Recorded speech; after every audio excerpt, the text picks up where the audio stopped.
que se encuentran conectadas en este momento a nivel del país. Nos encontramos en el marco de la cátedra Mercedes Rodrigo de la Asociación Colombiana de Facultades de Psicología, ASCOFAXE, que ha sido la agremiación en Colombia que ha fungido por la creación de este tipo de espacios formativos. Bueno, muy bien, yo voy a tener que estarme moviendo porque mi presentación está allá, entonces no puedo quedarme acá. Y espero que estemos conectados pues a nivel del país. El tema que hoy nos convoca llama Memoria, Cognición, Emoción, una perspectiva desde las neurociencias. Como lo decía Luz María, mi nombre es Henry Castillo, mi área de trabajo pues básicamente ha sido la neurociencia cognitiva fundamentalmente, y en especial el tema de la neuropsicología. Y con esto, ¿qué queremos decir? Básicamente lo siguiente. Decía Rubén Ardila en uno de sus textos que en la psicología hacia el futuro es muy probable que tenga que acercarse mucho al campo de la neurociencia, porque la neurociencia está dando unos descubrimientos actualmente que están posicionando la psicología de una forma significativa. Yo creo que nosotros los psicólogos estamos todavía desconociendo unos grandes aportes que le están dando un papel preponderante a la psicología dentro de las ciencias del comportamiento. Vamos a ver a través de esta charla cómo algunos hallazgos que han surgido en los últimos años en las neurociencias están encontrando aspectos fundamentales para la psicología. Por ejemplo, en el año 1997, un investigador italiano de apellido Rizzolatti encuentra, trabajando con monos, que cuando un mono se encontraba mirando una imagen de un depredador, activaba unas neuronas determinadas. Pero de forma accidental, Rizzolatti se da cuenta, estaban preparando al segundo mono que iba ya directamente pues a los procesos de valoración. Se da cuenta que el mono que estaba siendo preparado para la evaluación, le estaban colocando el escáner cerebral, y el mono 2 no estaba viendo al depredador, pero estaba viendo al mono número 1, que sí estaba viendo al depredador. Y se descubre en ese momento, en esta universidad italiana, que el mono 2 activaba las mismas regiones cerebrales que el mono 1, pero el mono 2 no estaba viendo al depredador, estaba viendo al mono 1, y el mono 1 estaba viendo al depredador. En ese momento, cuando se comparan los escáneres cerebrales de ambos monos, se descubre que estaban activando las mismas regiones cerebrales en los mismos circuitos neuronales. ¿Cómo creen ustedes que eso qué puede, en términos psicológicos, qué quiere decir? ¿O qué término psicológico puede ser que se descubrió allá de una manera empírica a través de estos análisis cerebrales? Un concepto que nosotros llamamos empatía. Es decir, cómo nosotros a través del rostro, a través de la decodificación de las señales emocionales de la otra persona, podemos tener habilidad para ubicarnos en la posición del otro. Han dicho algunos investigadores que ese descubrimiento, que se llama neuronas en espejo, así se llama técnicamente en este momento, el descubrimiento de las neuronas en espejo es la base cerebral, es la base científica del concepto que en psicología llamamos empatía, y que llamamos cognición social, y que llamamos capacidad para ubicarse en la posición del otro. Ese descubrimiento de las neurociencias todavía, por ejemplo en psicología, en gran medida lo desconocemos, y es un fundamento que los neurocientíficos están trabajando para entender el tema de la conducta social, la cognición social, temas tan psicológicos como por ejemplo la capacidad de los líderes para persuadir grupos, para disuadir acciones, y son temas que tenemos que tratar. La psicología tendrá que acercarse más a las neurociencias, porque le está dando continuamente descubrimientos gigantes en torno a cómo funcionamos nosotros a través de la cognición, la emoción y la conducta. Las neurociencias son una macrociencia que agrupa más de 22 disciplinas científicas, dentro de las cuales se encuentra la neurofisiología, se encuentra la biología, se encuentra la neuroanatomía, se encuentra la neuropsicología y muchas otras. Y las neurociencias han venido trabajando por entender esto, cómo funciona el cerebro. El cerebro, pues obviamente todavía es un gran desconocido para todos nosotros, cómo funciona, pero ya tenemos algunos hallazgos de cómo funciona esta estructura y cómo esta estructura es la responsable de nuestra forma de pensar, nuestra forma de memorizar, nuestra forma de atender y finalmente nuestra forma de comportarnos. El cerebro pues está constituido por dos hemisferios cerebrales, cada hemisferio cerebral con 4 lóbulos cerebrales. Los estudios han mostrado que cada región cerebral se especializa en ciertas funciones. Primero pensábamos que una partecita del cerebro encargaba de una función, eso lo decían los localizacionistas.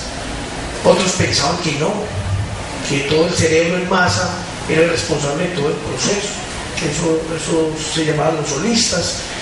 Pero hoy día entendemos que el cerebro no funciona ni por estructuras aisladas, ni un efecto de masa. El cerebro funciona por redes.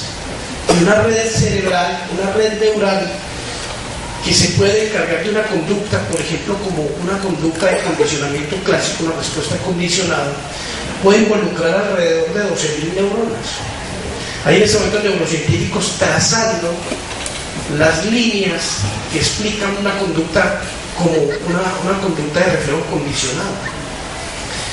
Y hay ya estudios que muestran cómo en un reflejo condicionado pueden intervenir hasta 12.000 neuronas, una red neural de esa naturaleza. Entonces, ¿cuántas neuronas intervendrán, digamos, para una conducta creativa, o para un recuerdo, o para, digamos, una conducta de miedo? Es una cosa impresionante. Sabemos hoy día que el cerebro funciona como un esquema de 3 pisos.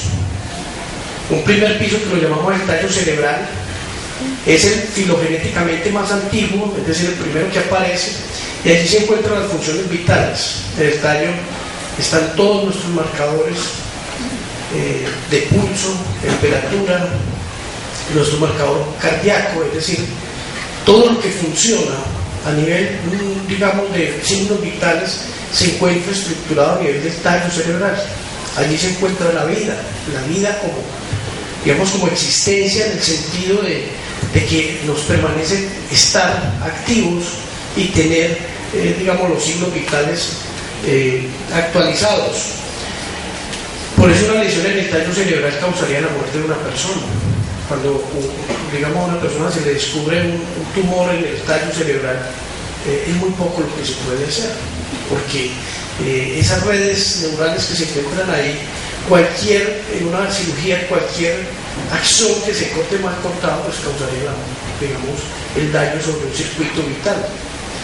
En el segundo piso del cerebro, como utilizando esta analogía, aquí tenemos pues una visión 3D del tallo cerebral, pero en el segundo piso se encuentra una estructura bastante desconocida para nosotros, que se llama el sistema límbico.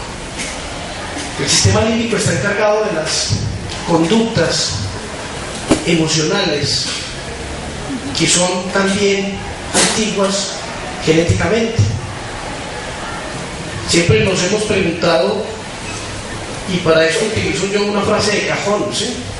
Una cosa piensa la corteza cerebral y otra cosa piensa el sistema límbico. La frase de cajón, el corazón tiene razón, es que la razón no entiende, ¿sí? Es decir, cómo nosotros emocionalmente procesamos la información de una manera y cómo corticalmente procesamos la información de otra manera. La lógica del sistema límbico es completamente distinta a la lógica de la corteza cerebral. Por eso, usted muchas veces se encuentra enfrentando dilemas afectivos y cognitivos. Muchas veces usted dice, mire, yo no debería estar enamorado de esta persona. La razón me dice que esa persona no es o no debería estar conmigo. La razón me dice que esta persona no me conviene. Mi padre y mi madre me dicen que esta persona no me conviene. ¿Eso dice quién? La corteza cerebral. ¿Pero qué dice el sistema límbico? El sistema límbico dice otra cosa completamente distinta. El sistema límbico no entiende razones. Él tiene su propia lógica y su propia razón.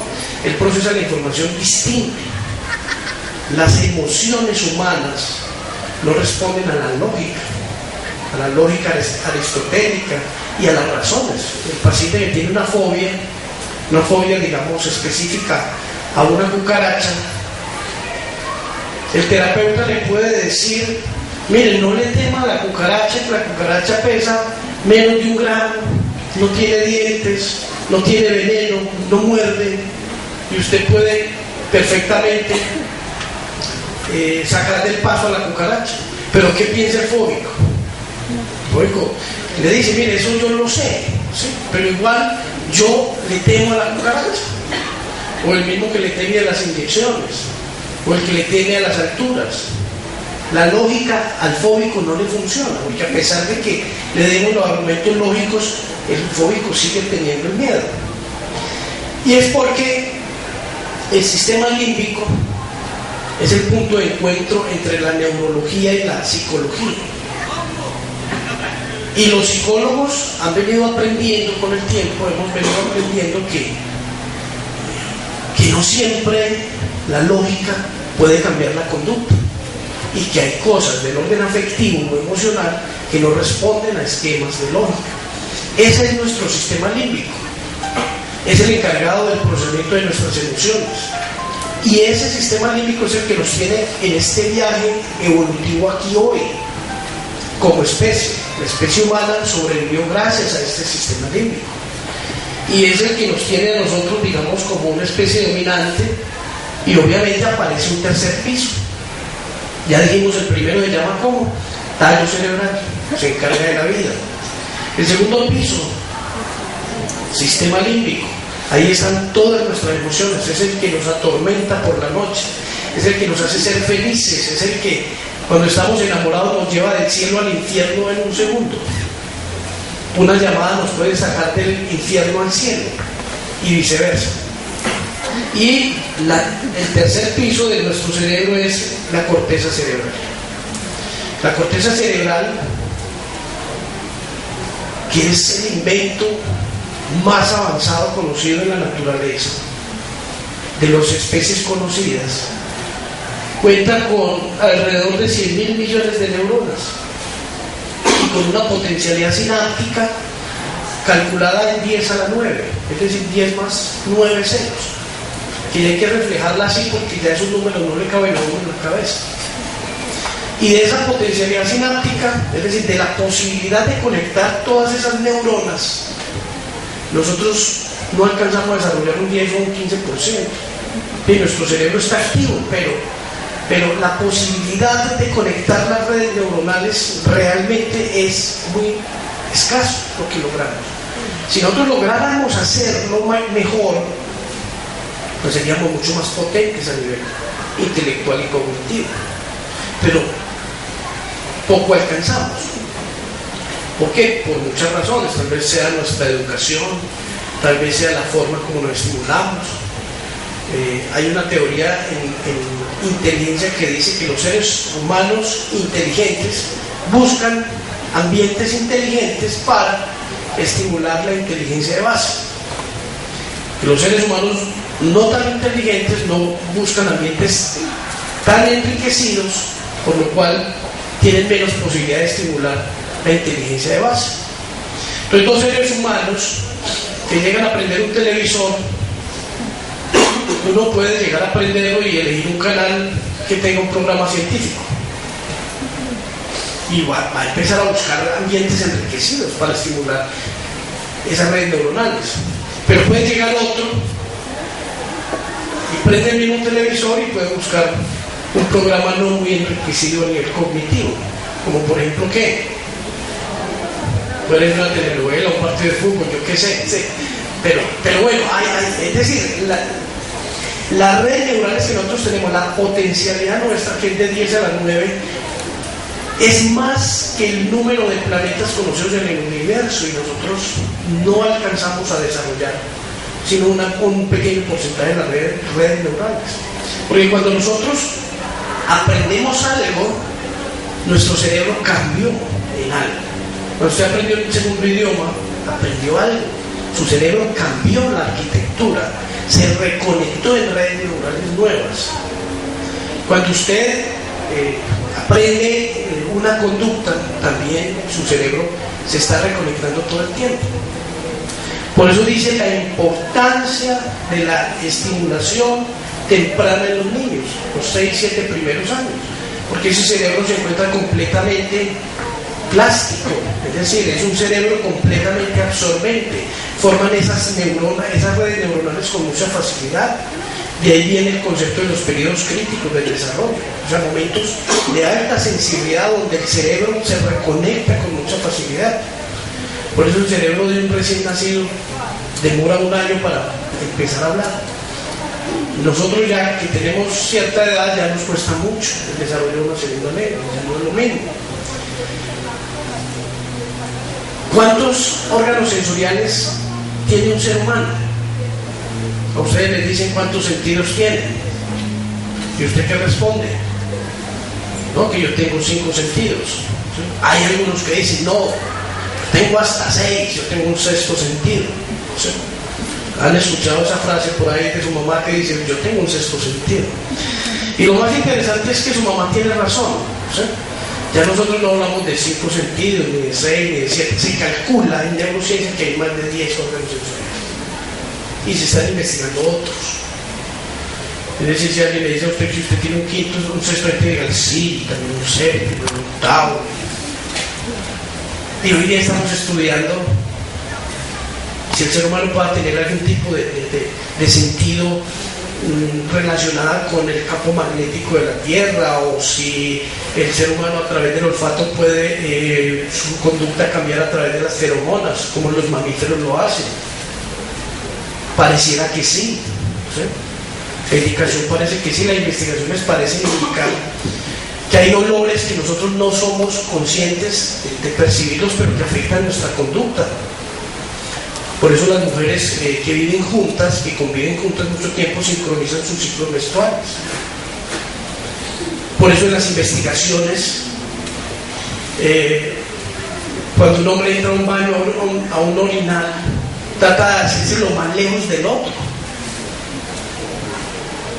Y hay una serie de investigaciones que parecen indicarnos que las feromonas parecieran operar en nuestra conducta. Y eso lo está investigando la neurociencia. Entonces nuestro cerebro parece mucho más complejo de lo que nosotros inicialmente pensábamos. Pero ahí en esa imagen de tercera dimensión está uno de nuestros grandes misterios, y es el sistema límbico, las emociones. Porque hay seres humanos intelectualmente tan inteligentes y emocionalmente tan pobres. ¿Los han conocido alguna vez? Son magos que manejan grandes empresas, que manejan grandes multinacionales, que son reconocidos por sus capacidades intelectuales, pero no saben criar a sus hijos. ¿Hay algún ejemplo que tengan ustedes a la mano? Pareciera que la inteligencia, llamémosla cognitiva, no corresponde o no correlaciona con la inteligencia emocional. Ese concepto que ahorita en psicología estamos trabajando tanto. Y hay veces nosotros, hay personas que sin ser tan brillantes intelectualmente, emocionalmente son muy buenas y tienen una buena estabilidad emocional y toman decisiones correctas en su vida, decisiones de vida, crían bien a sus hijos, cuidan a su pareja, mantienen relaciones estables con su familia, tienen adecuadas habilidades sociales.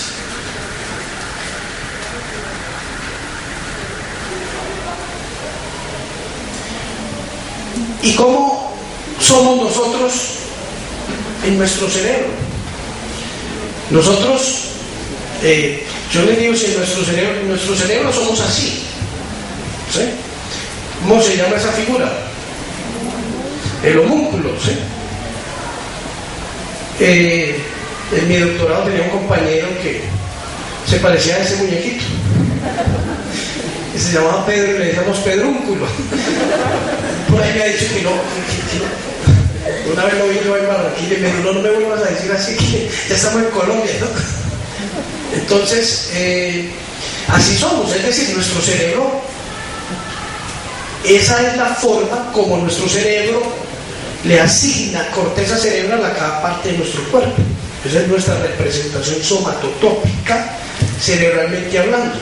Es decir, que de acuerdo a la cantidad de estructura cerebral que se asigna para el procesamiento de toda la parte somatosensorial, ¿eso qué nos indica? Nos indica las manos nuestras, ¿sí?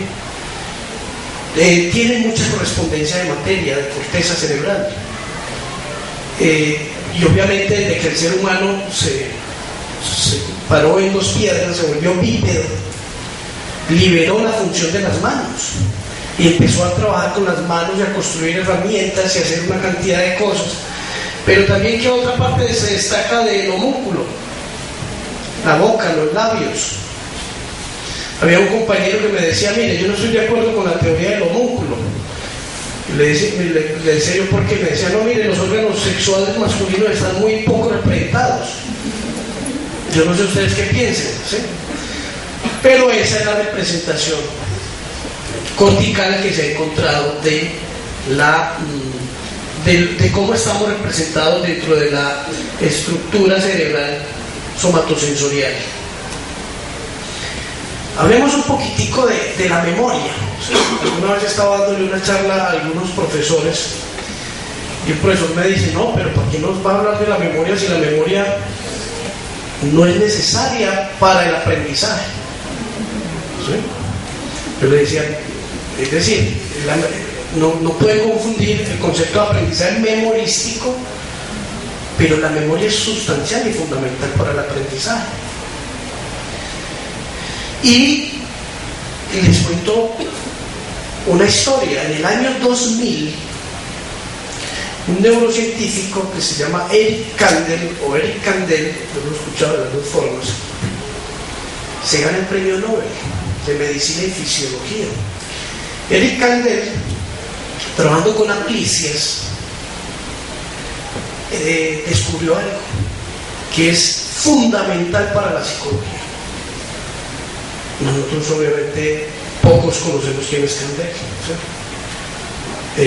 En los años 70, les cuento algo, los genetistas llegaron a decir que todo lo iban a volver genética, todo es genético y lo vamos a volver genético, todo. Van a descubrir los genes de todo, ¿sí?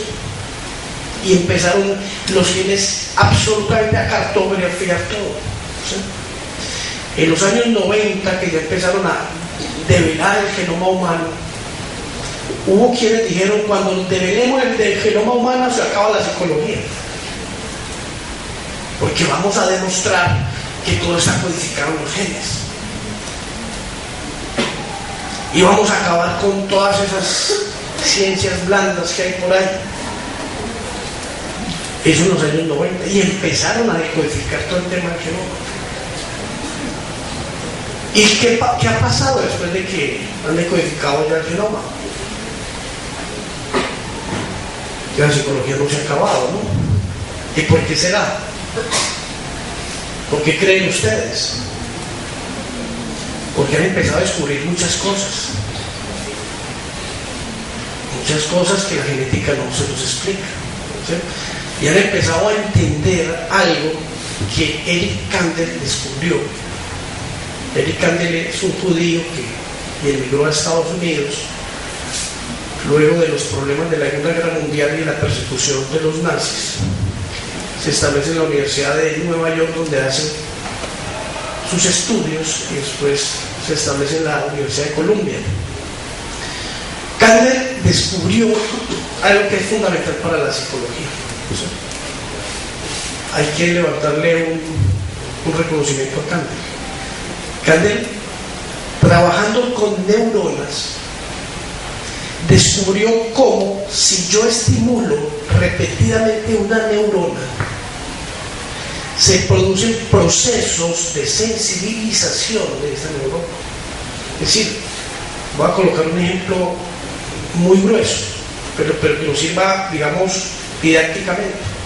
Si yo a una neurona la cojo de cero y le doy un estímulo presináptico, ella me produce un estímulo posináptico, es decir, le entra un estímulo y me produce uno en la neurona siguiente. Pero si yo sigo estimulando la neurona, llega un momento que si yo le doy un estímulo a una neurona sensibilizada, ya no me provoca un estímulo en la posináptica, sino que me produce 10. Y en otro momento, por un estímulo presináptico, me puede producir 100.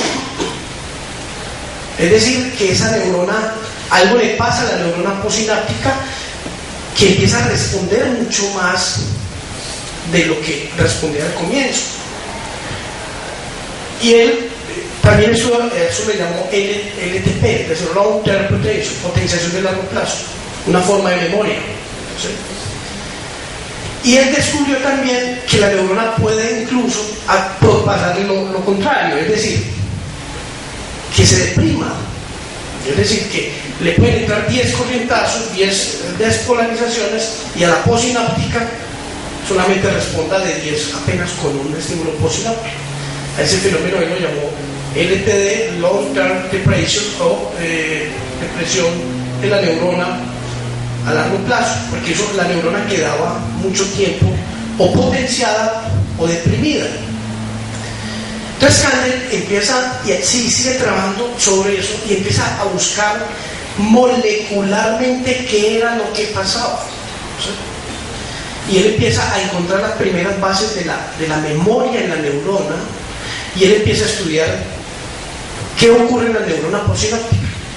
Y llega un momento en el cual él descubre que cuando yo estimulo una neurona constantemente, se produce o un aumento de receptores posinápticos o un decremento de receptores posinápticos. Es decir, la neurona 2 hace algo, pero empieza a hacer más receptores, y eso es muy trascendental. ¿Por qué? Porque producir más neurotransmisores significa que se activó algo en el ADN de esa neurona, que algo tocó el núcleo de esa neurona y produce un fenómeno que es o receptores a la alta o receptores a la baja, así se le llama. Y Kandel empieza a estudiar lo que se llaman cadenas de segundos, cascadas de segundos mensajeros, con AMP tricíclico, proteínas que hay, una cantidad de cosas, y descubre que la estimulación de una neurona puede activar ciertos elementos de la codificación del ADN de la neurona y lo puede poner a producir aumento o disminución de receptores. Ese hallazgo de Kandel le valió el premio Nobel en el año 2000. Pero eso a la psicología, ¿qué le dice? Pregunto yo. ¿Quién le dirá eso a la psicología? ¿Y por qué los genetistas abandonaron la idea de creer que todo lo iban a explicar genéticamente? Porque eso, que yo acabo de aquí de una manera muy grosera de hablar, o sea, eso simplemente indica que el ambiente afecta a los genes, ¿sí? La estimulación del ambiente, de la forma en que vivimos, cambia la estructura biológica del cerebro. Es decir, no todo está en los genes. El ambiente, la estimulación ambiental, la forma en que vivimos, la forma donde vivimos, con quién vivimos, ¿sí?, cambia nuestra estructura cerebral, nuestra química cerebral.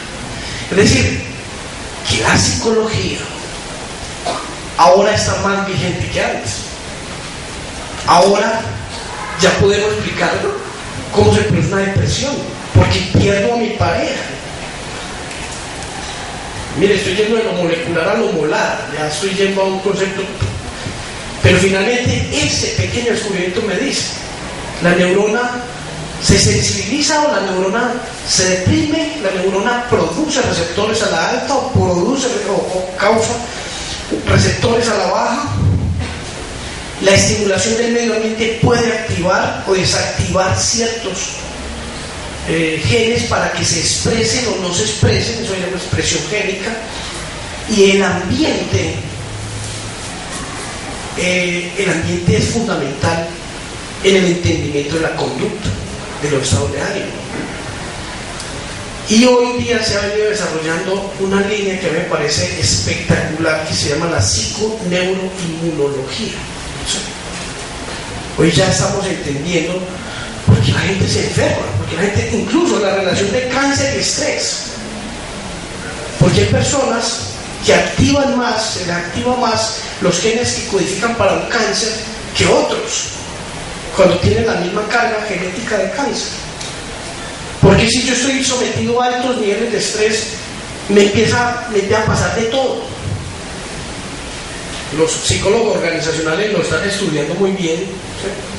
A raíz de una legislación que salió en el 2008, en donde se dice que en las empresas hay que obligatoriamente medir el estrés que causa el trabajo. Esa es una resolución que es la 2646 para aquellas que les interese, que obligan a todas las empresas del país a medir los factores de riesgo psicosocial en el trabajo. Ustedes no se imaginan el trabajo que se le abrió a la psicología, pero la mayoría no sabemos de eso. Porque la psicología, quiero decírselos, la psicología le falta abrirse a campos nuevos de trabajo y de investigación. Muchos de los campos donde trabajan los psicólogos en otros países, en Colombia no. Lo hablaba con un amigo que es experto en trastornos del sueño.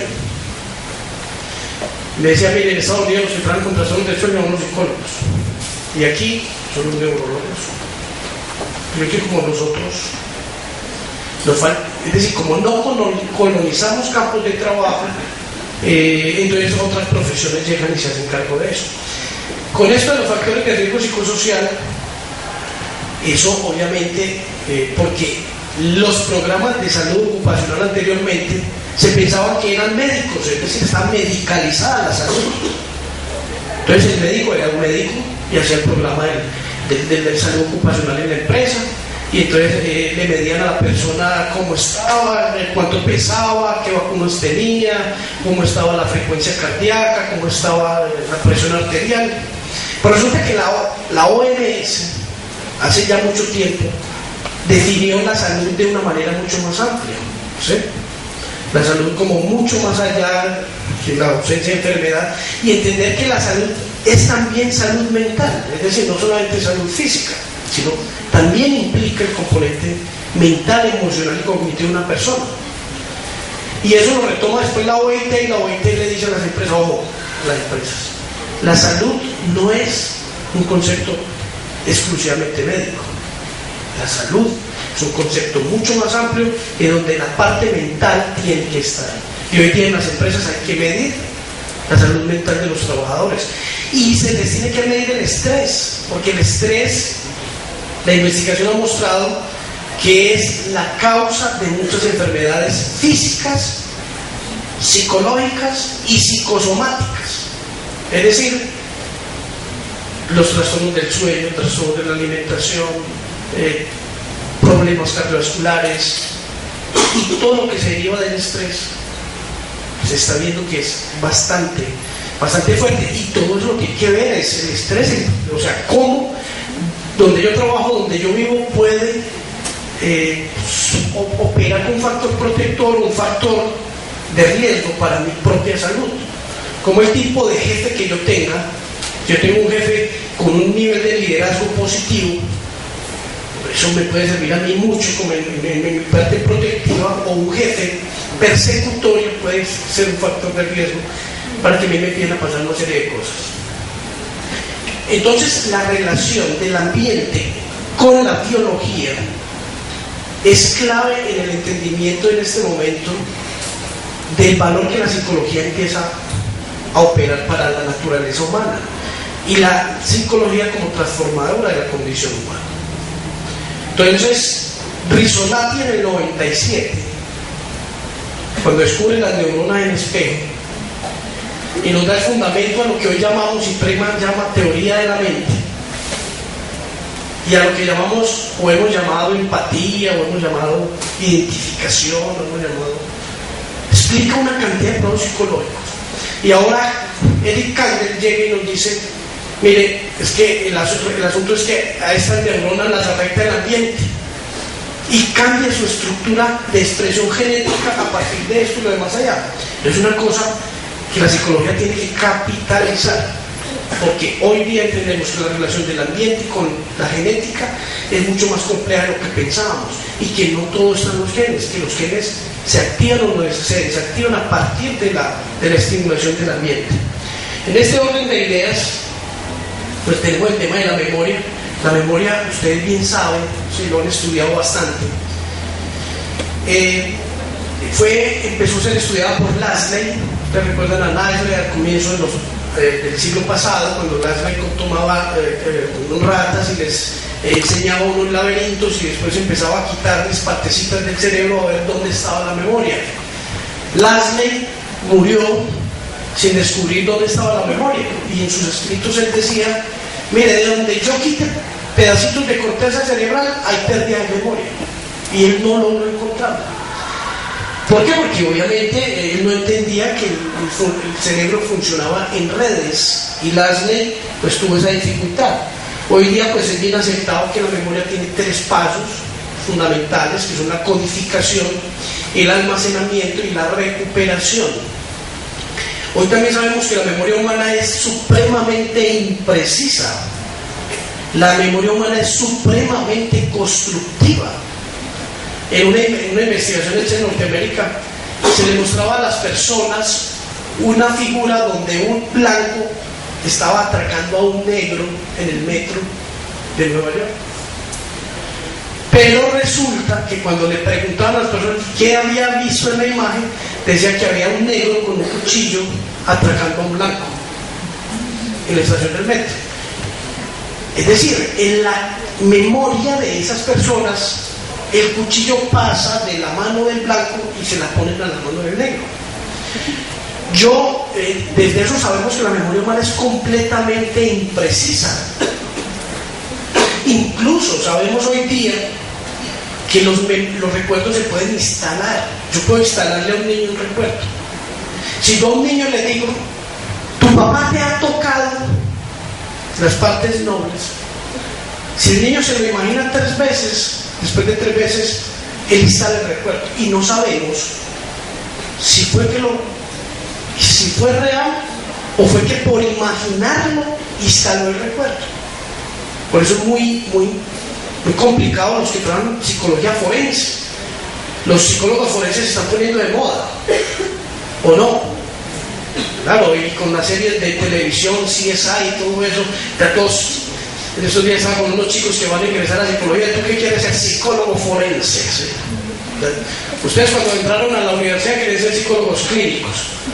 El 80% va a abandonar esa idea, ¿sí? ¿Por qué van a abandonar esa idea? Porque pues, ser psicólogo clínico es muy duro, muy difícil, ¿sí? Mientras uno se hace el nombre como psicólogo clínico demora muchos años, y entonces uno es mejor volverse psicólogo organizacional, que uno lo contratan, billetico bien, buen escritorio, buena empresa. Pero nosotros los clínicos nos toca muy duro, ¿sí? Entonces ahora ya la psicología está tomando ese gusto por la psicología forense. Y la memoria humana, ¿sí?, es supremamente imprecisa, ¿sí?, es constructiva.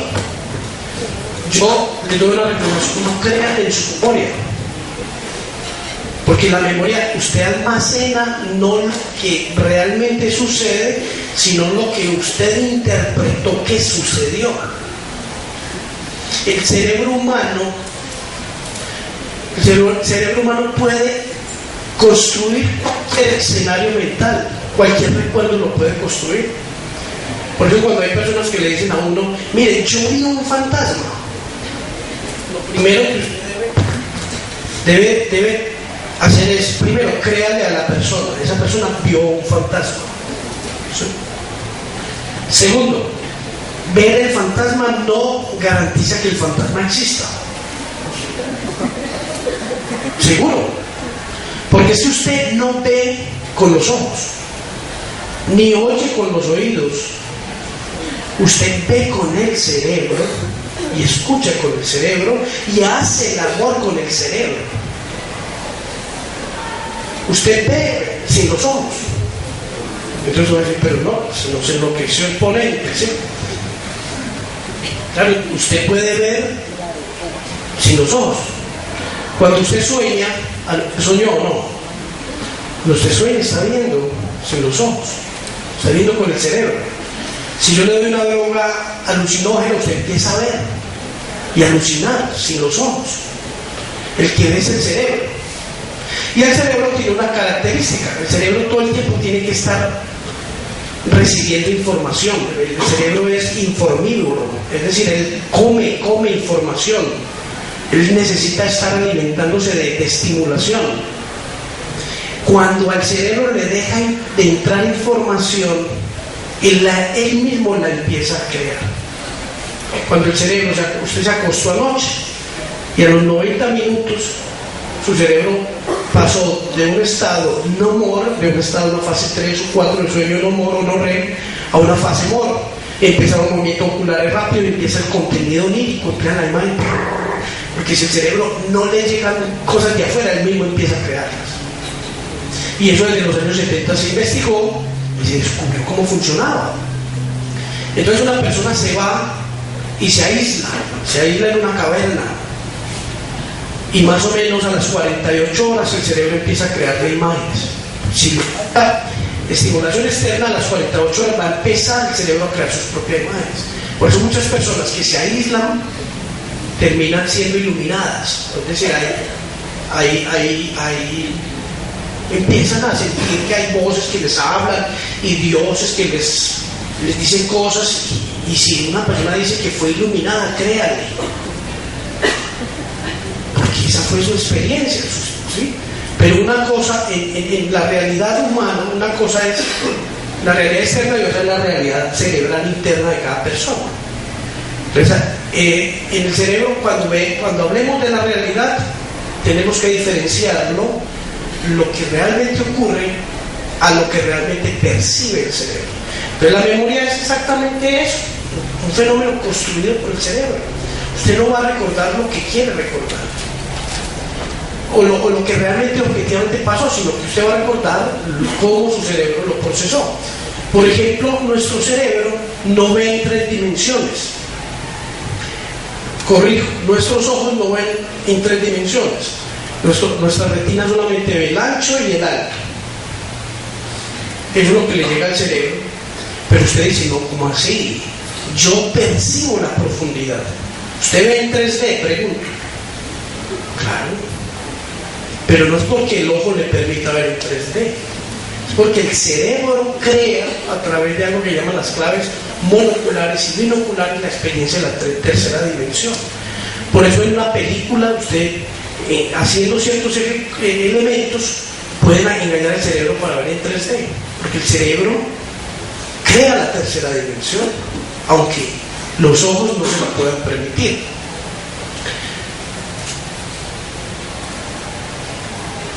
La codificación, que es la forma como nosotros organizamos la información para ser almacenada,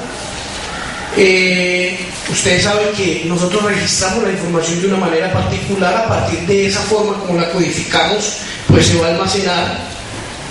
Aquí es donde juega, digamos, la interpretación humana de las cosas. Usted codifica lo que interpreta, no lo que lee. Eso, ¿qué tal si se lo decimos a una pareja? ¿Sí? Pareciera que la mujer tiene más nítidos los recuerdos de algo que el hombre. ¿Sí? ¿Le ha pasado? Ante una experiencia negativa, el rememoramiento de las imágenes, o sea, la evocación de las imágenes, parece que para las mujeres fueran más nítidas. ¿Sí? y al tipo todo le olvida. Y usted le dice, pero usted me dijo otra cosa. Pero ¿cómo así? ¿Sí? Porque obviamente la memoria depende también de la carga emocional que tenga. No es, cuando a usted le pasa algo traumático, usted no tiene que decirse a sí mismo, mire, yo necesito que no me olvide, que me quede en la memoria. No, es algo traumático, usted quiere incluso olvidarlo, pero no lo puede hacer porque está cargado afectivamente. Y obviamente hay varios modelos teóricos de la memoria. Esos modelos teóricos de la memoria, pues uno de ellos sobresale, que es el modelo de Atkinson y Shiffrin, el modelo de los 3 almacenes: la memoria sensorial, la memoria de corto y la memoria de largo plazo. Pero la investigación ha empezado a encontrar que no todas las formas de memoria responden igual. Por ejemplo, una persona que sufra un trauma encefalocraneal, un golpe en la cabeza, puede perder memoria semántica o memoria episódica, pero no pierde memoria motora. Hay personas que han olvidado grandes cantidades de información, pero su memoria motora sigue intacta. Es decir, usted puede, tras un golpe, perder memoria muy concreta a nivel semántico o biográfico, pero resulta que no pierde para nada usted la memoria motora, como montar en bicicleta, como caminar, como cocinar, como conducir. Eso nos llamaba mucho la atención en la ciencia, y es que se han empezado a encontrar que las memorias están codificadas en diferentes estructuras cerebrales y operan de diferente manera. Por eso hay memorias donde la persona conserva todo lo antiguo, pero los aprendizajes no fallan. ¿A quién le pasa mucho eso? A las personas de la tercera edad les pasa que tienen una memoria nítida sobre lo que fue sus primeros años de vida y dónde vivieron y dónde estaban, pero las cosas nuevas ya no las recuerdan tan bien. Y en otro tipo de enfermedades y demencias ocurre con frecuencia, como la demencia tipo Alzheimer y otro tipo de memorias como tal. Hoy día hablamos de varios sistemas de memoria: la memoria declarativa. La declarativa se divide en esas dos, que es una memoria una memoria semántica y episódica. La semántica tiene que ver con contenidos, llamémoslos de conocimiento cognitivo. Ustedes recordar la capital de Noruega, eso hace parte de la memoria semántica. Usted recordar cuáles son las teorías de Albert Ellis sobre la terapia racional emotiva, eso está en la memoria semántica. El recordar usted los fundamentos del condicionamiento clásico, eso está en la memoria semántica. Eso es una memoria, llamémosla un poco más fría. Pero también tenemos la memoria episódica, que tiene que ver con una memoria autobiográfica, una memoria que está relacionada más con componentes de su propia vida.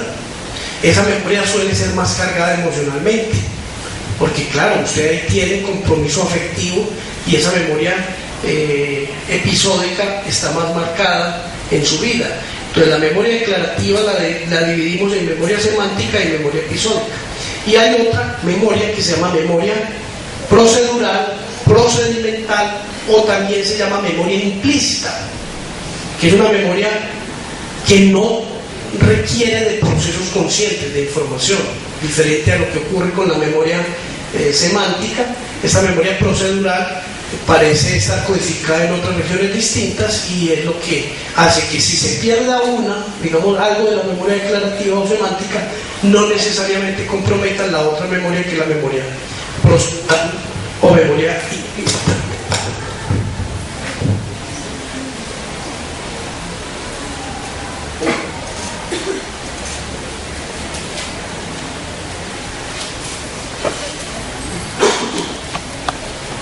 Ego se altera a medida que esos ácidos grasos tapan la superficie de las neuronas.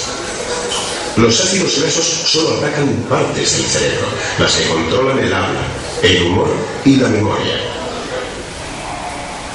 ¿Y cómo pueden provenir de unos cuantos compuestos químicos y neuronas todos los pensamientos y la conducta de una persona? Algunos comparan el cerebro con un ordenador, pero quizás sea más apropiado compararlo con un termitero. Tiene relación con el hecho de que el todo es mayor que la suma de las partes. Una colonia de termitas es extraordinaria, es tan intrincada y compleja como una ciudad pequeña. Puede dominar zonas enteras del campo y guerrear con otros insectos. Pero sobre todo puede construir estas colosales estructuras con columnas, contrafuertes y sofisticados conductos de aire acondicionado. ¿Dónde se guarda el conocimiento para esta organización tan increíble?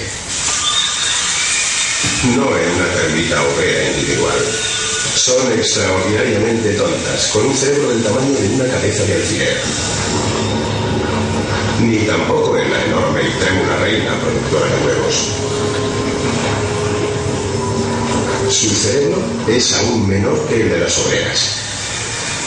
No, el complejo comportamiento de la colonia de termitas tiene su origen en el esfuerzo colectivo de todas ellas.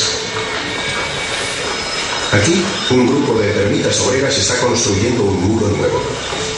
Ninguna lleva encima un plano del muro, pero en cooperación, este acaba construyéndose. Las termitas envían señales químicas y entre todas amontonan barro a pequeños bocados. Claramente el cerebro humano es totalmente distinto del termitero, pero ambos son capaces de realizar proezas extraordinarias que, aunque se basan en bloques de construcción, termitas o neuronas, van mucho más allá de cada una de ellas individualmente. No tiene sentido buscar la raíz del conocimiento en una única neurona o una única termita. El ingenio de ambas proviene de muchos millones de elementos muy simples que actúan en cooperación. Nuestras aptitudes se deben a equipos de neuronas que actúan al unísono.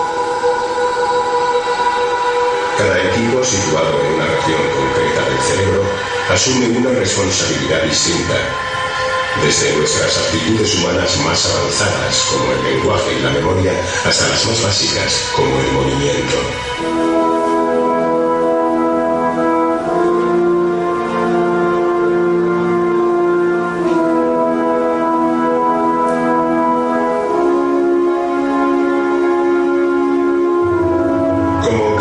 Corremos y agarramos inconscientemente.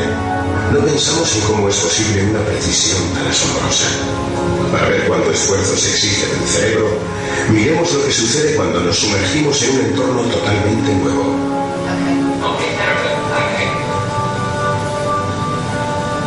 Los astronautas tienen que aprender a moverse partiendo de cero cuando entran en un mundo sin gravedad. La razón de que podamos aprender nuevas tareas y llevarlas a cabo de forma automática se encuentra aquí.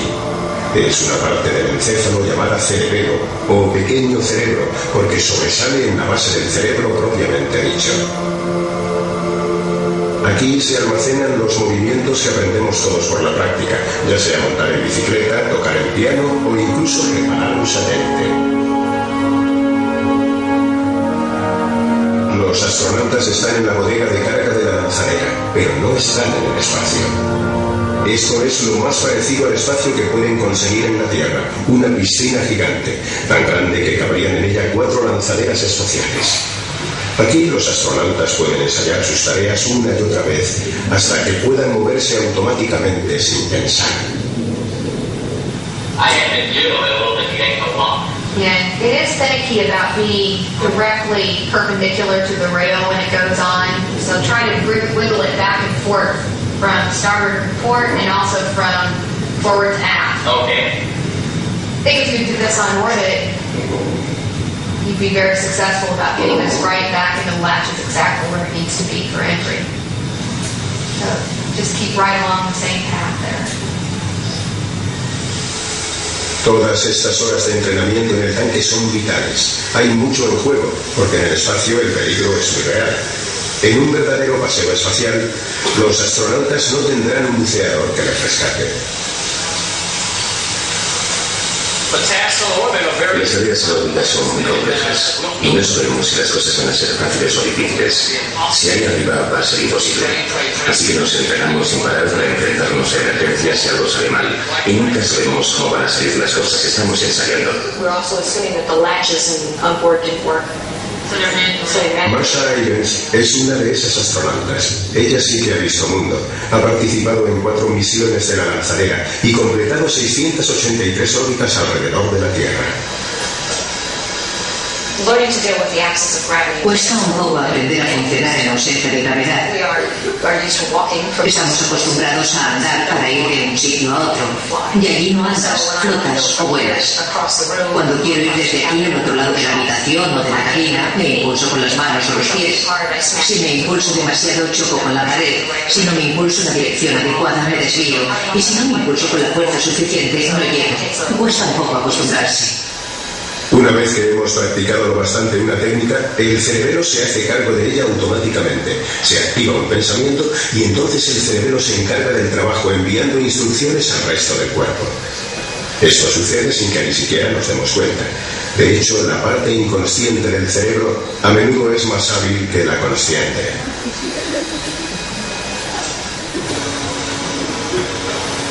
En la lanzadera espacial hay un brazo robótico. Los astronautas tienen que practicar mucho para manejarlo con una palanca de control. Este brazo mecánico está diseñado a propósito a imagen y semejanza del brazo humano para que les resulte más fácil de usar. Las articulaciones del brazo robótico son idénticas a las de un brazo de verdad. El brazo se mueve en 3 sitios distintos. Un hombro, como el nuestro, se mueve en esta dirección que llamamos cabeceo, arriba y abajo, y se mueve adelante y atrás, lo llamamos lineal. El codo, nuestro codo, solo se mueve en una dirección, así, y lo llamamos cabeceo. La muñeca se mueve en 3 direcciones, se balancea, se mueve arriba y abajo, que es cabeceo, y se mueve de lado a lado, que se llama viñata. Los controles para este brazo por control remoto funcionan igual que un brazo. Podemos controlar todos los ángulos de las articulaciones de la misma forma que el cerebro controla los del brazo. Pero el secreto para mover suavemente un brazo robótico no consiste en pensar mucho en ello, sino dejar el trabajo al cerebro. Al aprender a usar el brazo, lo que me resultó difícil fue pensar en mover cada articulación como la movía yo. Y por fin un instructor me dijo, tú simplemente hazlo, pon las manos en los controles y muévelo. Lo hice sin más, ni pensé en cómo funcionaba y lo conseguí. Cuanta más experiencia tienes, más rotaciones y traslaciones puedes hacer a la vez. Y tal vez eso suceda también al aprender a usar la mano. Cuando intentas coger algo, haces movimientos muy complejos con el brazo, y quizás sea una respuesta aprendida como lo es aprender a controlar el brazo robótico. Los astronautas utilizan los mismos mecanismos mentales para controlar el brazo robótico que los que usamos de bebés para controlar nuestros brazos de carne y hueso.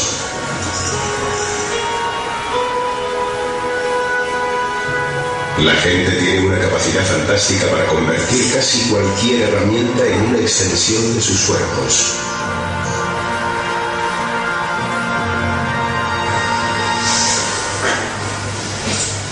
Los cirujanos aprovechan su cerebro al máximo cuando practican cirugía por laparoscopia. Aquí, un médico investiga por qué una mujer es incapaz de concebir. Las herramientas quirúrgicas le permiten examinar su interior sin recurrir a la cirugía convencional. Después de entrenarse lo suficiente, a un médico le resulta relativamente fácil coordinar lo que hace con sus manos con lo que ve en la pantalla. La mayor parte del tiempo sus movimientos están controlados automáticamente, pero si hace algo que no había hecho antes o si surge una emergencia, cobra mucha mayor conciencia de lo que sucede. Necesita concentrarse mucho más y el cerebro consciente se hace con el mando. La mayoría de los mamíferos tiene un cerebelo igual de desarrollado que el nuestro. El encéfalo primitivo de una rata es en gran parte cerebelo. No necesita mucho más para su vida, relativamente sencilla. Y en los humanos, el diseño básico de esta parte alimentaria del cerebro ha cambiado poco durante nuestra evolución. Es el resto del cerebro lo que ha crecido en una medida tan enorme.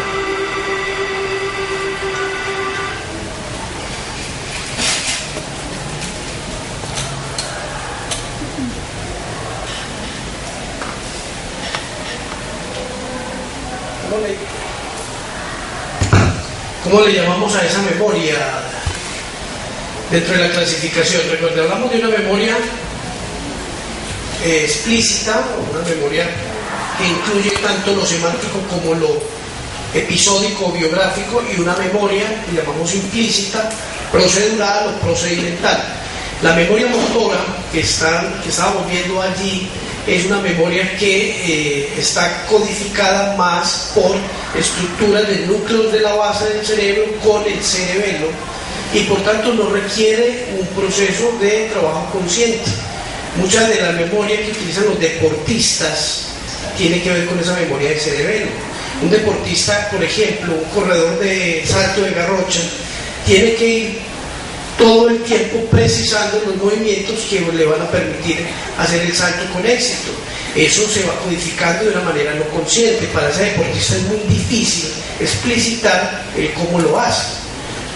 Lo mismo que lo puede hacer un competidor de autos, un Juan Pablo Montoya, como lo puede hacer, digamos, incluso una persona que sea malabarista. Tiene que desarrollar una memoria motora o una memoria implícita muy fuerte. Pero la memoria semántica tiene que ver más con la corteza cerebral, es otro componente distinto. Y cuando estamos trabajando sobre una memoria más biográfica o episódica, ahí tiene que haber otra estructura que tiene que intervenir, y es el sistema límbico. Cuando hay información relacionada con componentes emocionales, ahí se involucra más estructuras límbicas.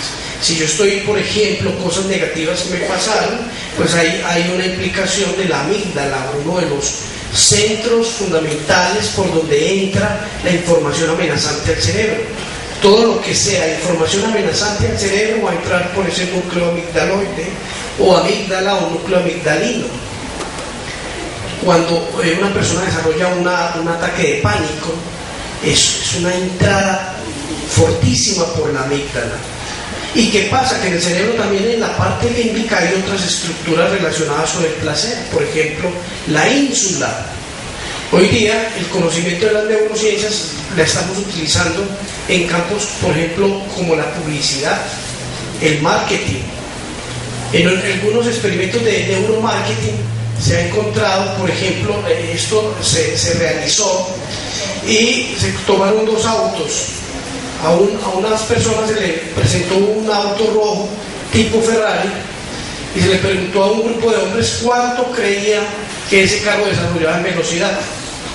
Luego le preguntaron cuánta potencia o fuerza creían que tenía el auto, y la tercera pregunta que le hicieron es: ¿y usted cuánto estaría dispuesto a pagar por ese auto? ¿Sí? Entonces codificaron las respuestas. Luego salen ese grupo de hombres, entra otro grupo de hombres, le muestran el mismo auto Ferrari, pero al lado del Ferrari colocan a una chica muy atractiva en prendas menores. ¿Sí? ¿Qué creen ustedes que pasó? Le dieron las mismas tres preguntas. ¿Y qué creen ustedes que pasó? Le preguntaron que cuánto podía correr ese auto y dijeron un 20% más. ¿Cuánta fuerza tiene el auto? Y también muy superior a lo que había hecho el otro grupo. Y estaban en capacidad o estaban en disposición de dar un 30% más de dinero por ese auto. ¿Cuál es la conclusión ahí? ¿Qué habrá pasado ahí? Pregunta. ¿Sí? La única diferencia de las dos cosas era que aquí había una chica atractiva y aquí no la había. ¿Sí? Y los señores estaban en disposición de pagar un 30% más. ¿Sí? ¿Qué pasó? Que obviamente cuando ellos ven la chica y el auto, o el auto y la chica, o la chica, yo no sabría bien que estaban mirando, se desprende una región cerebral que se llama el núcleo accumbens, ¿sí? Que es una región que se activa cuando sentimos placer. Y cuando nosotros sentimos placer, pues inmediatamente nuestras decisiones económicas cambian. Por eso hay personas que cuando se deprimen se tienen que ir para el centro comercial. ¿Sí? ¿Les ha pasado a alguna de ustedes? Yo tengo una paciente que me decía: mira, yo cuando me deprimo, doctor, yo lo único que me cura a mí es irme a comprar cosas al centro comercial. ¿Sí? Porque claro, cuando una persona va y ve algo que le gusta, prende el núcleo accumbens. Pero cuando le dicen el precio, prende la amígdala. Entonces los vendedores han aprendido muy bien eso. Entonces le prenden el accumbens y lo último que hacen es prenderle la amígdala, ¿sí? Porque ya ese accumbens está volando solo, ¿sí? Entonces son cosas límbicas que se utilizan para manipular la conducta de los seres humanos. Los seres humanos estamos siendo manipulados todo el tiempo, sin darnos cuenta, ¿sí? A nosotros todo el tiempo nos mantienen en un programa de reforzamiento, en un programa de condicionamiento operante, y todos somos felices, ¿sí? Entonces todos vamos al éxito y todos por cada compra nos refuerzan con un sistema de economía de fichas y nos dan unos puntos y nosotros somos felices y puntos y los bancos nos dan puntos y las aerolíneas nos dan puntos y todo el mundo nos refuerza y nosotros gastamos, que da miedo y estamos sometidos a un programa de reforzamiento continuo, ¿sí? Y nosotros no sabemos, pero somos felices, ¿sí? Somos felices gastando plata. Y obviamente tiene que ver con esto del núcleo accumbens. Entonces ya saben, cuando la memoria tiene implicación motriz, está más relacionado con núcleos de la base, como el núcleo caudado y el cerebelo. Cuando la memoria es más semántica, tiene que ver con estructuras y redes que se encuentran a lo largo de la corteza cerebral, principalmente los tres lóbulos posteriores, temporal, parietal y occipital. Y cuando hablamos de memoria emocional o biográfica, ya también, además de la corteza, se involucra componentes del sistema límbico, principalmente esas estructuras de las que estábamos hablando. Y el daño de una memoria no necesariamente afecta a la otra, porque son sistemas relativamente independientes. Entonces, una persona, aunque pierda toda la posibilidad de una memoria, puede seguir manteniendo la otra. ¿Cuál es el papel del hipocampo? Ustedes habrán escuchado mucho la palabra. ¿Y el hipocampo para qué sirve?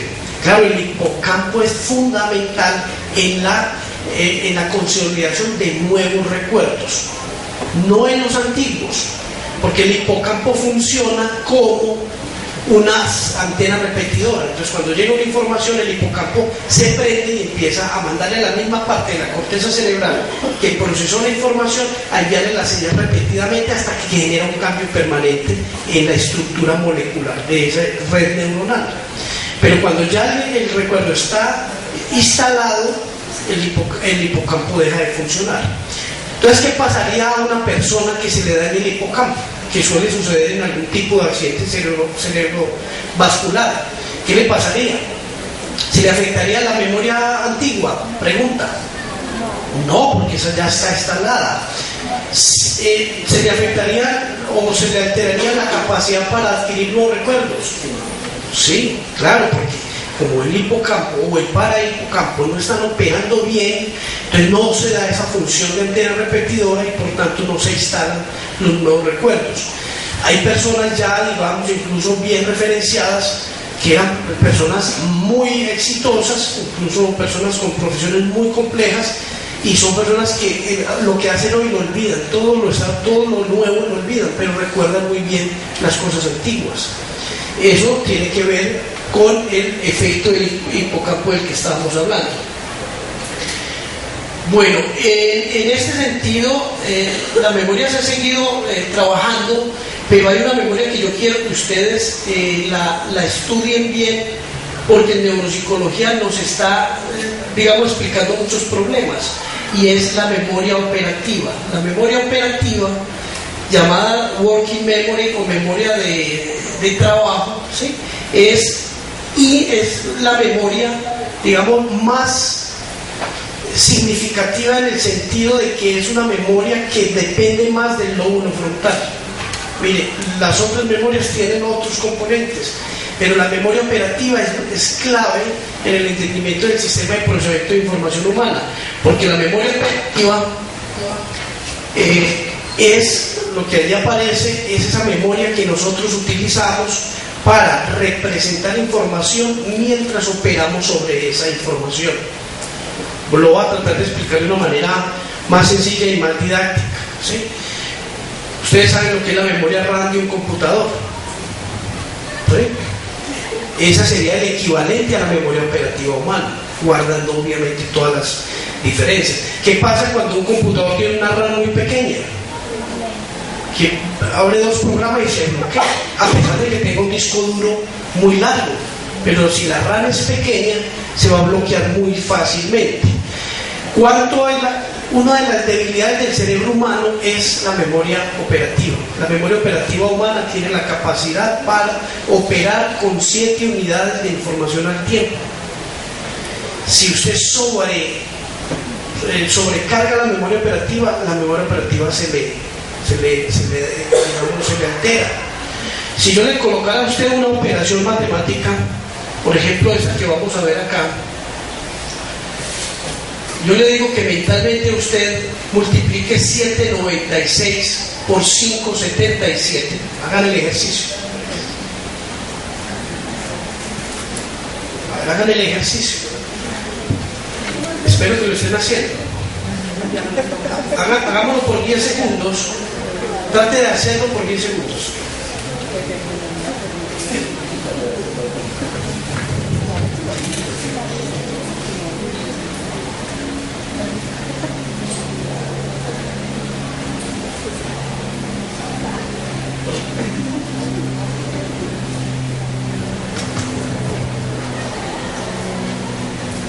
¿Cómo les está yendo? Mal. Claro, porque usted, ¿qué trató de hacer? Trató de poner la cifra de arriba, que era cuál, por la cifra de abajo, que era cuál. Ya usted, ¿dónde lo colocó usted? Usted tiene un tablerito en la cabeza, ¿cierto? Ese tablerito se llama, ¿de qué color es el tablerito tuyo? Cuando tú te imaginas representando algo en tu memoria, ¿es blanco, es negro? ¿De qué color es? Azul es el tuyo. ¿De qué color es el tablero tuyo? Verde, blanco. Ese tablerito donde colocamos la información para trabajar sobre ella se llama memoria operativa. Ya la tocaron, ¿lo vieron? ¿Sí? Cuando usted lleva a su memoria operativa la información para trabajar sobre ella, resulta que yo les dije que la capacidad de la memoria operativa era ¿cuánto? 7, más o menos 12, eso dicen los estudios neuropsicológicos, y eso dice Badeley, pues que trabajó tanto en esto. Cuando usted empieza a poner números ahí y empieza a hacer operaciones, cuando llegue a cierto nivel de información, empieza usted a tener problemas. Porque entonces usted ya dice, llevo tanto, entonces si llevo tanto y aquí se le empieza a usted a alterar ya la capacidad de memoria operativa. La memoria operativa, ¿sí?, por ejemplo, es distinta a las demás memorias, y esa depende más del funcionamiento del lóbulo frontal, principalmente de regiones dorsolaterales. Y esa memoria, llamada también memoria ejecutiva, es una memoria completamente consciente y es una memoria que usted utiliza todo el tiempo, porque cuando usted va a transferir información de corto a largo plazo, necesita la memoria operativa. Cuando usted va a activar un recuerdo de la infancia, necesita la memoria operativa. Hagamos un ejercicio. Hay un recuerdo que usted tiene por ahí empolvado hace mucho tiempo, lo tiene guardado, y hace mucho no lo saca. El primer día en la universidad, ¿lo recuerda? ¿Usted cómo vino vestido? Vestido, ¿no? ¿Con quién se encontró? La primera persona con la que se encontró, sí, ¿lo recuerda? ¿Recuerda usted qué día estaba haciendo? ¿Cómo llegó a ese día a la universidad? ¿Qué tipo de transporte? Mire, ese recuerdo estaba empolvado, ¿sí? Cuando yo le doy doble clic, la memoria operativa va por él y lo trae. ¿Lo trajo a dónde? A la conciencia. Es decir, la conciencia es igual a la memoria operativa. Cuando usted nos trae la memoria operativa, ¿sí?, y si traemos otro recuerdo que está empolvado, como el día de la primera comunión suya, ¿sí? ¿Recuerda dónde fue? ¿En qué iglesia? ¿Con quién estuvo? ¿Cómo era el vestido? ¿Sí? En el momento que usted trae la memoria operativa a otro recuerdo de la memoria de largo plazo, el anterior se desplaza ya a la memoria de largo plazo y se guarda, porque la memoria operativa es muy limitada. Y eso de la limitación de poder apenas operar 7 unidades informacionales hace que la memoria tenga que estar guardando, activando y desactivando información. ¿Y esa memoria en qué región cerebral es que se procesa? En regiones dorsolaterales, regiones frontalizadas. Es una memoria completamente distinta. Por ejemplo, hemos descubierto que los niños con déficit de atención e hiperactividad, más que tener un problema de atención, tienen un problema de memoria operativa. Pero cuando un niño, si un adulto tiene una capacidad de memoria operativa de 7, un niño de 5 más o menos, un niño con déficit de atención tiene una memoria operativa de 2 o 3. Entonces por eso el niño, aunque sabe hacer lo que le piden en el colegio, falla. ¿Por qué? Porque su memoria operativa, si piensa en una cosa, no alcanza a pensar en la otra. Y eso es lo que afecta actualmente este tipo de situaciones. Ahorita la neurociencia, por ejemplo, nos está explicando técnicamente por qué los movimientos sacádicos o los movimientos, esta teoría de la desensibilización por los movimientos oculares de Shapiro, por qué funciona, ¿sí? La neurociencia nos está demostrando, y hay investigaciones serias que muestran que cuando se hacen movimientos sacádicos se activan recuerdos emocionales que fueron procesados por la amígdala, y cómo si en ese momento se recarga memoria operativa y se activan lóbulos frontales, se puede desagregar valencia emocional positiva o negativa asociados a los recuerdos. Eso lo están haciendo con éxito ya en varias partes del mundo, como trabajar traumas con programas de desensibilización basado en movimientos oculares. Y eso se está haciendo con bastante éxito. Y las investigaciones neurocientíficas están mostrando cómo está funcionando eso, cómo nuevamente la psicología nos está dando nuevas formas de entender los temas psicológicos. Por eso la psicología tendrá una muy buena relación con los temas de la neurociencia, porque eso nos va a permitir entender cada vez de una manera más efectiva por qué los tratamientos psicológicos funcionan o no funcionan, qué pasa a nivel de cerebro, qué es lo que podemos hacer, qué es lo que podemos hacer a nivel del trabajo que hacen los psicólogos en la terapia o en el trabajo con grupos. Todos esos temas de la memoria, la emoción, el aprendizaje son fundamentales a la hora de entender lo que hacemos los psicólogos. Yo espero pues que a través de este trabajo, de esta cátedra que hemos tenido el día de hoy, ustedes se lleven algún conocimiento de la importancia de la neurociencia para el entendimiento de la conducta a partir de todos estos fenómenos.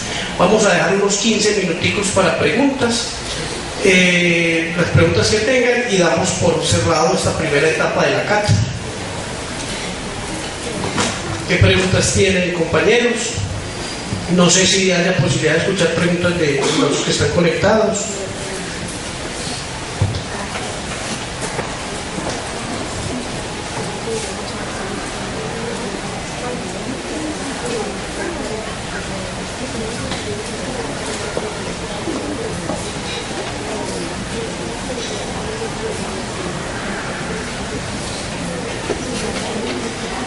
Por ejemplo, estamos, mientras se les ocurren las preguntas, o fui demasiado claro o demasiado confuso. Mientras les ocurren las preguntas, les cuento que estamos estudiando. Yo estoy manejando un área ahorita en el área de neuroergonomía cognitiva. Mis estudios se están orientando a entender cómo aplicar el conocimiento que tenemos sobre cómo funciona el cerebro en muchas áreas. Por ejemplo, en la educación, hay una línea que se llama neuroeducación, en la publicidad, en el trabajo, en el diseño y desarrollo de sitios de aprendizaje, de e-learning, diseño de página web. ¿Cómo funciona el cerebro? Y si nosotros logramos aplicar eso a, por ejemplo, cómo diseñar una página web, saber si los campos visuales derechos son procesados por qué hemisferio, el hemisferio izquierdo, y mis campos visuales izquierdos son procesados por mi hemisferio derecho, y mi hemisferio derecho es visoespacial y mi hemisferio izquierdo es lingüístico, si un publicista me pregunta, mire doctor, ¿dónde debo poner yo las letras? ¿Al lado derecho o al lado izquierdo de una página web? ¿Ustedes qué le responderían? El lado derecho, por supuesto, aunque el lado derecho es procesado por el hemisferio izquierdo y el hemisferio izquierdo es lingüístico. Pero ¿qué hacen los publicistas? Como no tienen el conocimiento, lo hacen siempre al revés. ¿Sí? Entonces las páginas web están a la izquierda y a la derecha lo otro. Si nosotros supiéramos ese dato, ya con ese dato me permite a mí, si voy a montar un sistema de aprendizaje, una página, una plataforma virtual de enseñanza, una página web, o simplemente desarrollar un comercial, yo le puedo indicar por neuroergonomía cuánta información debe llevar una página web. Por ejemplo, si ustedes entran a la página de la universidad, la acabamos de cambiar, porque llegaron los de proyección institucional y me dijo, doctor, denos una asesoría, denos una cátedra de cómo funciona el cerebro, a ver cómo se diseña una página. Entonces les dije, mire, lo que pasa es que el problema de la página es que si el cerebro es capaz de procesar cuántas unidades informacionales al tiempo, 7. Si usted cuenta de más de 200. Entonces, lo primero que va a hacer el cerebro cuando entra a esta página es abandonarla. Eso se llama rebote, la tasa de rebote. La abandona, ¿por qué? Porque es que usted le está entrando mucha información, la está sobrecargando y el cerebro solamente le puede operar 7 unidades informacionales. Entonces la página nueva la cambiaron y así la alivianaron, porque cuando el cerebro detecta, entra a una página y encuentra esas páginas de nuestras universidades que tienen, eso parece un árbol de Navidad que le cuelgan y le cuelgan y le cuelgan cosas, ¿sí? A lo último uno no sabe cómo entrar o salir, uno tiene que apagar el equipo para poder salir. Porque no sabemos y la neuroergonomía nos va a explicar cuántas unidades informacionales debe llevar una página y permitir que la persona navegue por el doble clic y busque la información que requiera. Segundo, ¿dónde deben ir las letras? ¿Dónde deben ir las imágenes? ¿Cómo el cerebro procesa el movimiento? ¿Cuáles son los colores que activan mejor la percepción visual? ¿Cuáles son los procesos de atención visual? ¿Cómo funciona la atención focalizada? ¿Cómo se divide la atención? Si nosotros utilizáramos ese conocimiento, podríamos ayudar primero a diseñar interfaces persona-máquina. Cómo diseñar un ascensor, cómo diseñar un vehículo, cómo diseñar un aparato, cómo diseñar centros de aprendizaje. Si una persona va a aprender por la web, necesita ergonomía cognitiva. También como un comercial, cómo hacer que un comercial sea impactante, cómo hacemos que un comercial active qué núcleo, el núcleo qué, accumbens, claro. Los publicistas, por ejemplo, no saben muchas veces hacen las cosas al revés. Por ejemplo, cuando tratan de hacer un condicionamiento de una cerveza con una cadera femenina, ¿sí? Tratan de hacerlo, entonces cadera, cerveza, pero no saben que eso no funciona si no lo hace y primero colocan el estímulo incondicionado y después el condicionado, ¿sí? Si yo coloco primero la cadera, se me roba toda la atención, ya la cerveza. Pero si yo coloco al estímulo neutro originalmente, que después se va a convertir en condicionado, que se vuelve en un estímulo que me predice la llegada del estímulo incondicionado, que es un estímulo poderoso para el organismo, pues sería potentísimo. Y en algunos experimentos, nosotros ya hemos hecho experimentos aquí en la universidad, incluso con algunos estudiantes hemos hecho experimentos donde los alambramos, es decir, cuando digo los alambramos, les ponemos electroencefalógrafos y vemos qué regiones se activan antes y después de un condicionamiento. Entonces vemos antes y el cerebro muy poco activo y después vemos cómo se activan y aparecen las ondas P300 y cuál es la latencia y la magnitud de las ondas cerebrales de una persona luego de que se ha hecho adecuadamente el diseño de un mensaje publicitario. Todos estos son posibilidades que la neurociencia tiene para la aplicación en la vida común y corriente, en la vida concreta. Y no crean que esto es muy difícil de hacer, no. Ya hoy día las universidades cuentan con unos laboratorios con los cuales uno puede hacer todo ese tipo de cosas. Yo los invitaría a que acudieran a los laboratorios de sus universidades y traten de hacer experimentos de esta naturaleza. Eso es lo que llamamos aquí vulgarmente neurociencia barata, pues neurociencia que es a bajo costo y que puede tener una implicación fuerte. Bueno, ahora sí las preguntas.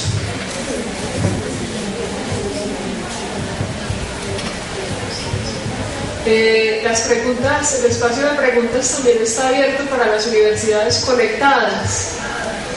No sé qué universidad se encuentra conectada.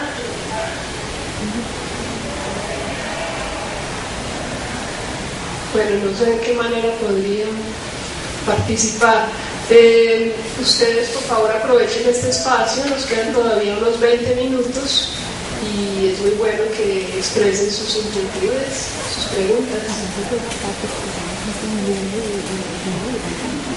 ¿Alguien tiene alguna? Sí, adelante. Bueno, mi pregunta es la siguiente. Usted hablaba de que el ambiente cambia la estructura biológica del cerebro.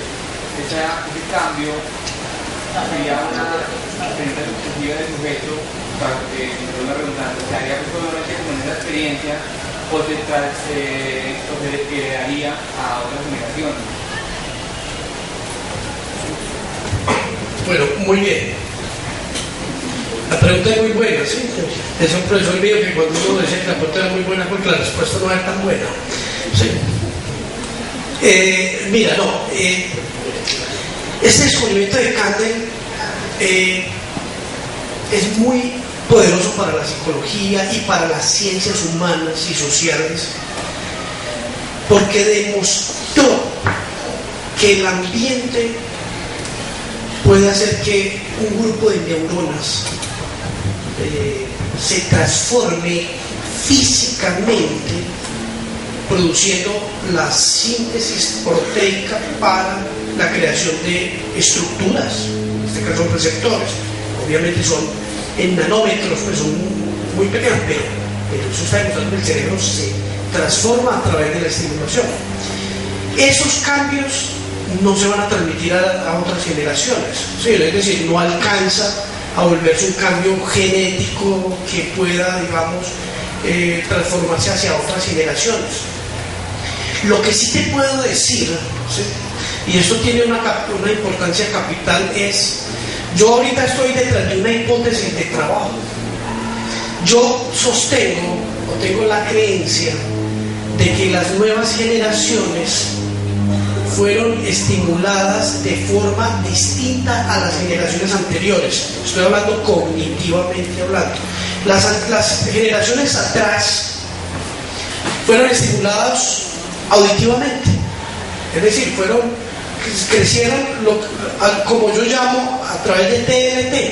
TLT es tiza, lengua y tablero, ¿sí? Claro que ustedes tampoco escapan mucho.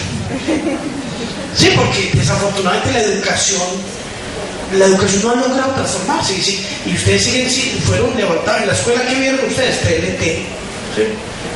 Pero la hipótesis es que los niños de ahora crecieron más estimulados multimedialmente, es decir, los computadores, todo el tema relacionado pues con la televisión, los medios de comunicación, hicieron que esos niños los primeros 6 años toda su estimulación cognitiva, o no toda, pero un gran porcentaje de estimulación fuera polisensorial y multisensorial y multimedial, ¿sí? Las generaciones anteriores que no tuvieron pues todas esas posibilidades fueron más criadas auditivamente, fueron más levantadas por estimulación auditiva. Por eso los adultos son más buenos escuchas, ¿sí? Y por eso les molesta un poco tanto el ruido. En cambio los chicos de ahora son mucho más multimediales.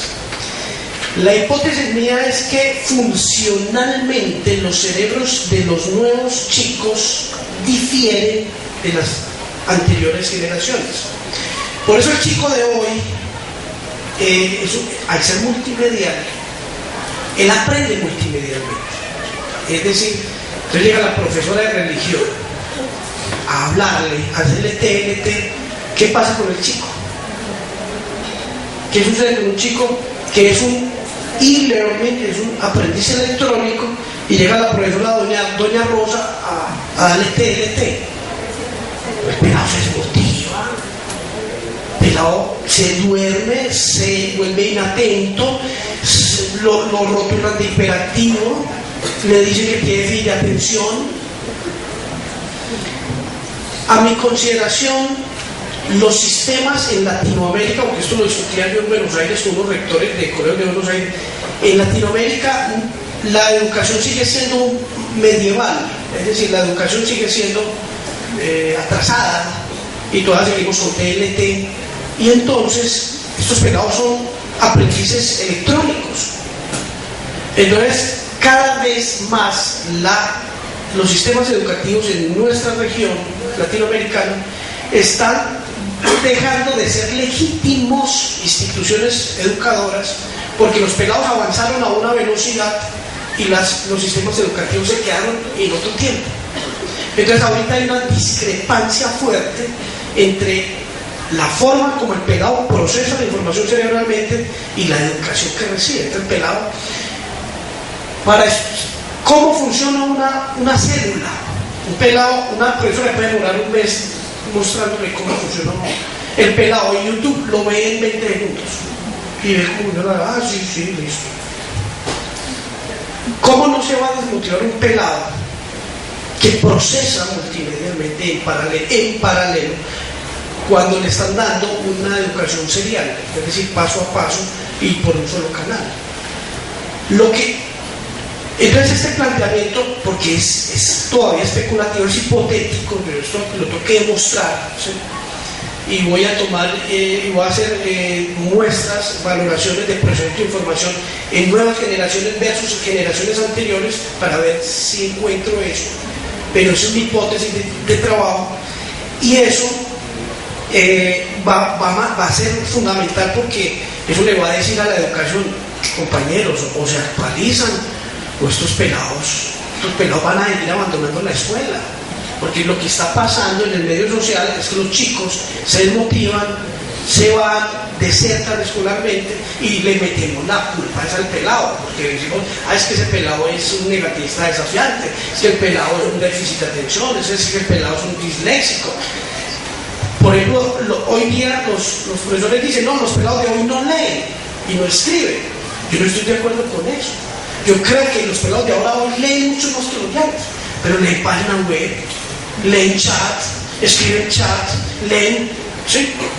Incluso los chicos de ahora desarrollaron un código de escritura en donde contraen todo, y pues a uno le cuesta entenderlo, y a mí me parece que el día de mañana eso les va a causar dificultades, porque cuando uno comete 3 veces un error, el cerebro lo toma como si fuera bueno. Es decir, cuando uno pasa 3 veces por el mismo error, ya no lo ve como error. Si yo, en vez de colocar coloco una K, ¿sí? Y eso, el cerebro, después de que pase 4 veces por ahí, ya al cerebro no hay errores. Entonces, en ese orden, yo pienso que si nosotros logramos demostrar eso científicamente, eso va a tener implicaciones enormes sobre la educación, y no solamente sobre la educación, sobre todos los medios de comunicación. Por ejemplo, estamos estudiando por qué los niños parecen procesar un poco más rápido, necesitan más movimiento, más velocidad. Por eso tal vez es que las caricaturas son rápidas. ¿Sí? ¿Han visto? Las caricaturas suelen ser como mantener más velocidad cuando están siendo emitidas, porque parece que el cerebro del niño requiriera que los estímulos salgan con más velocidad que en otras edades.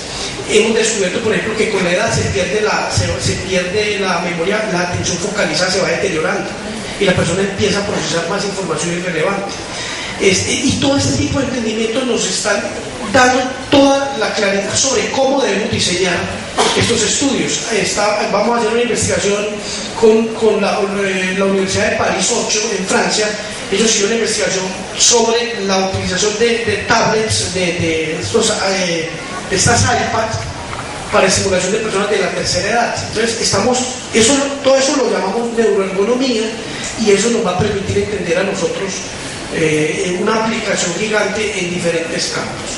Muchas gracias, compañero. Pero efectivamente sí, eso no se logra pasar de generación en generación. O sea, eso se queda en los aprendizajes propios de una persona. Para que un cambio pase de generación en generación, tiene que haber cambios de miles o cientos de miles de años que codifiquen, o ciertas mutaciones también que se pueden transmitir de generación en generación. Compañero. Hablando en el ámbito clínico, vemos que cuando nos llega un paciente, pues primeramente empezamos a identificar redes nucleares, distorsiones cognitivas, que nos van a dar cuenta de los pensamientos automáticos.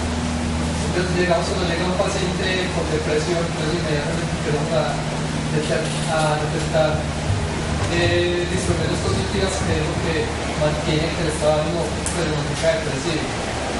Entonces, desde esta perspectiva vemos que nos enfocamos principalmente en cogniciones y emociones, aunque igualmente la una relación del estado de ánimo en donde se evalúa memoria, no se ataca pues principalmente la memoria por ejemplo de la labor clínica, sino que, como te digo, se está tratando más como pues, teniendo más en cuenta la parte cognitiva y emocional.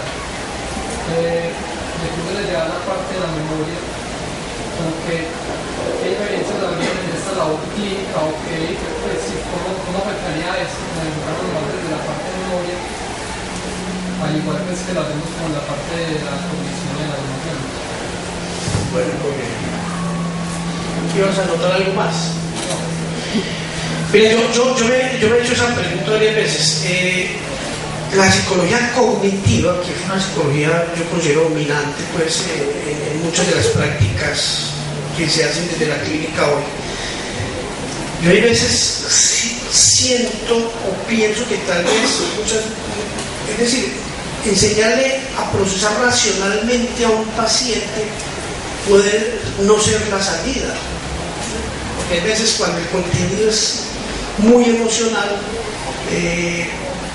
ahí opera es otra ley, es más límbico, es más un sistema distinto, y ahí es donde de pronto la eficacia podría, yo pues lo digo en términos condicionales porque obviamente no tengo datos como para demostrarlo acá, podría perder efectividad. Es decir, hay veces que la racionalización de los fenómenos no ayuda a los cambios afectivos profundos, y ahí donde hay veces de pronto los cognitivos utilizan más técnicas conductuales o de enfrentamiento o de exposición a la realidad, porque probablemente la parte cognitiva no necesariamente garantice un cambio en lo emocional.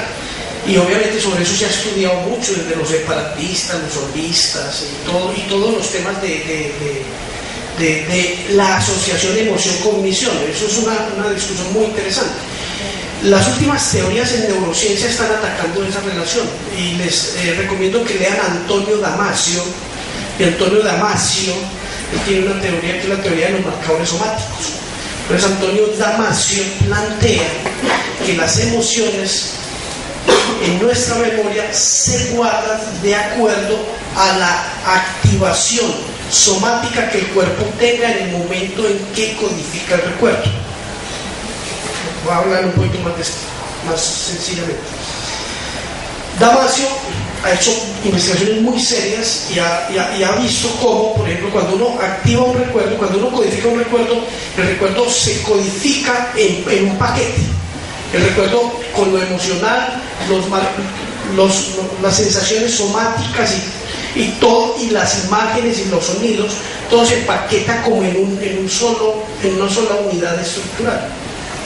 Para acceder a ese paquete, cualquier estímulo que haga par con el paquete, pues lo activa, y de esa manera pues se puede reprocesar esa información que se encuentra entre los esquemas o entre las creencias de la persona.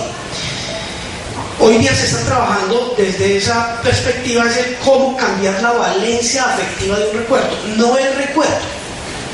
Es como, lo voy a colocar en el ejemplo de la vida diaria. Usted realmente no olvida, Usted dice, no, yo ya olvidé a mi exnovio. ¿Sí?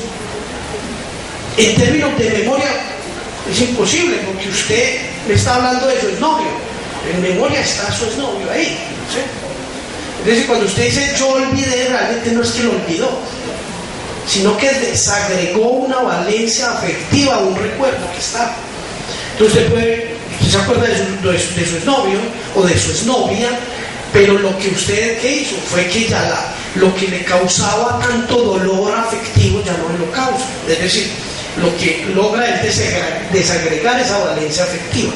Yo creo que es ahí donde los psicólogos trabajan muy fuerte, y es en cómo enseñarle, llamemos o utilicemos la palabra elaborar las emociones. Cómo lograr que un recuerdo no cause una emoción tan desagradable que le haga daño a la persona.